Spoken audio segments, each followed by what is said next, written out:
ஜல்லிக்கட்டு களத்தில் இறங்கிய காளையர் எவரும் அடுத்த ஆண்டும் இறங்கி தங்கள் திறனை தொடர்ந்து நிரூபிக்காமல் இருப்பதில்லை. உடல் பலம் உள்ளவரை ஒவ்வொரு ஆண்டும் ஜல்லிக்கட்டில் கலந்து கொண்டு தங்கள் உயிரை பணயமாக வைத்து தமிழரின் வீர மரபை தொடர்ந்து வருகின்றனர்.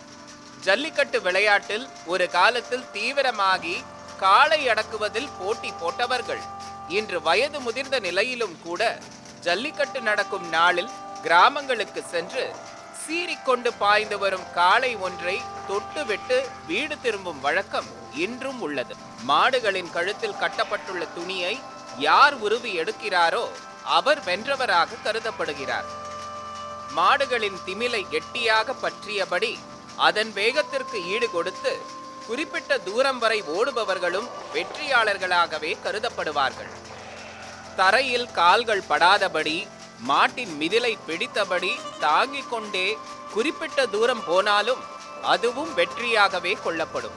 யாராலும் வெற்றி கொள்ளப்படாத காளை இருக்குமானால் அந்த மைதானத்திலேயே காளை விலை பேசப்படும்.